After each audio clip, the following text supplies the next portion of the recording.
नहीं होता है, कहाँ क्या बात है, लेकिन बहुत डर चुके थे हम लोग भी, क्या बात है, क्यों ऐसा हो रहा है। जब उस बच्ची को दोबारा से वहां से हम और दूसरी जगह लेकर गए और वहां पर उनका पूरे शरीर का एमआरआई कराया गया, उसमें पता चला जो गांठ एक दाने की बराबर थी, जो कि एक मसूर के दाने की बराबर थी, वो 2.5 किलो की रसोली बन चुकी थी।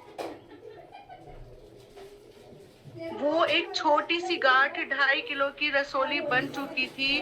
और वो जो उसको ट्रीटमेंट दिया जा रहा था, जो कि उसको ड्रिप लग रही थी, इंजेक्शन लग रहे थे, कहते हैं ना अगर हम कोई दवाई खाते हैं तो वो दवाई पता नहीं किस चीज को नुकसान देती है, किस चीज को फायदा देती है। वही चीज उस बच्ची के साथ हो रहा था। और वो 2.5 किलो की, जिस टाइम पे हमारे परिवार में आकर ये चीज बताई गई कि हमारी बच्ची को 2.5 किलो की रसोली है, यकीन करना पूरा परिवार हिल चुका था। पूरे परिवार में हमारा सन्नाटा हो चुका था। मतलब एक तरह से ऐसा हो गया था पूरे परिवार में जैसे किसी की मैयत हो जाती है। बच्चे बड़े सब लोग इतने शोक में आ गए थे कि हुआ तो ये हुआ कैसे। अब ये देखिए 2 दिन का टाइम मिलता है इस बीच में। देहरादून लेके गए, देहरादून का नाम सभी ने सुना होगा, महंत इंद्रेश हॉस्पिटल है देहरादून में, अच्छा हॉस्पिटल है। 2 दिन वहां पर जाने में लगे, क्योंकि वहां पर घर से एकदम लेके नहीं जा सकते थे, अरेंज किया गया वहां पर ले जाने के लिए। वहां पर जब लेके गए, अभी देखिए 2 दिन के ही अंदर जब वहां पर जाकर उनका चेकअप वगैरह हो, तो जो 2.5 किलो की रसोली थी उसने 3 किलो का रूप ले लिया। इतनी तेजी से ग्रोथ कर रही थी वो। और जैसे देखिए अब आप तो सब लोग जो मैरिड हैं वो तो समझ सकते हैं, मैरिड भी जानते हैं कि जब एक लेडी प्रेग्नेंट होती है और 2.5 किलो या 3 किलो का बेबी उनका होता है तो कितना हमारा डमी बाहर आ जाती है, पता चलता है अच्छी खासी लेडी का।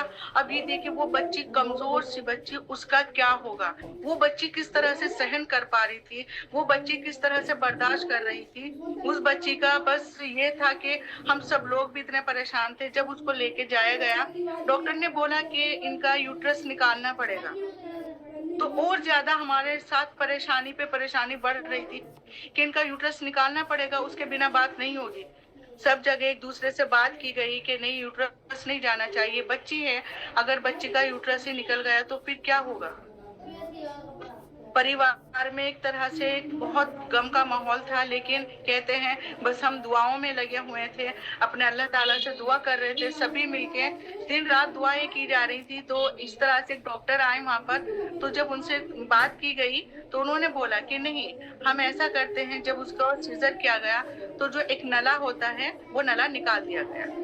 और जिस टाइम पे वो रसोली ऑपरेशन करके निकाली गई, तो हमारे हस्बैंड जो जेंट्स थे सब लोग गए थे वहां पर, लेडीज, हमारा ईद का टाइम था, उस टाइम पर तो हम भी नहीं जा सकते थे वहां पर, जेंट्स लोग सब चले गए थे, उनकी मम्मी वगैरह। तो जब उन्होंने देखा तो ये बोले थे इतनी बड़ी थाल में, और जिससे कोई बच्चा होता है ना, एक लोटा वो रखा हुआ था 3 किलो का। हर एक लोग की वहां पर रूह फना हो रही थी, हर एक बंदा उस चीज से डर रहा था। तो उसी के बाद जस्ट बाद हमारी बेटी को हुआ था ये। तो ये देखो हमारा क्या हाल होगा उस टाइम पर।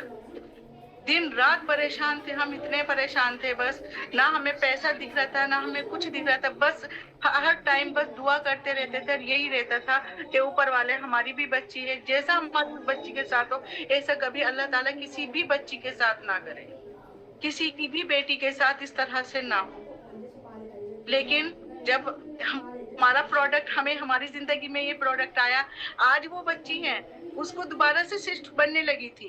क्योंकि ये बोला गया है, ये चीज आप लोग भी सब जानते हैं कि अगर एक बार सिस्ट हो जाती है या तो वो बराबर दोबारा से उसका रूप लेती रहती है, वो बंद नहीं होती। अब देखिए वो बच्ची मेरा ही प्रोडक्ट यूज करती है और अल्लाह का शुक्र है वो बिल्कुल ठीक है। हमारी अपनी बेटी भी बिल्कुल ठीक है और हमारी जेठानी की बेटी भी बिल्कुल ठीक है। तो आप लोग एक मिनट, जैसे भी आपने बोला है कि उसको बोला गया है कि सिस्ट दोबारा बन सकती है, उसका कारण है पता है, ये सिस्ट की बात नहीं है, अपनी बॉडी में कोई भी रोग हो, अगर हम उसको ऑपरेट के द्वारा निकालेंगे, ऑपरेट करेंगे और उसको मतलब बाहर कर देंगे अपने शरीर से उस चीज को, तो वो दोबारा बनेगी ही बनेगी। कोई भी चीज, बीमारी देख लेना, अंग की कोई भी, जिसको आप ऑपरेट कराओगे, क्यों? क्योंकि जिस रीजन से वो बन रही है वो रीजन अभी भी हमारे शरीर में ही है।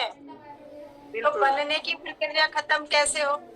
भाई जो बिल्कुल। कारण है, जिस कारण से सीड्स बन रही है शरीर में, या पथरी बन रही है, या आंख में कोई प्रॉब्लम या हाथ में कोई प्रॉब्लम बन रही है, तो वो कारण तो शरीर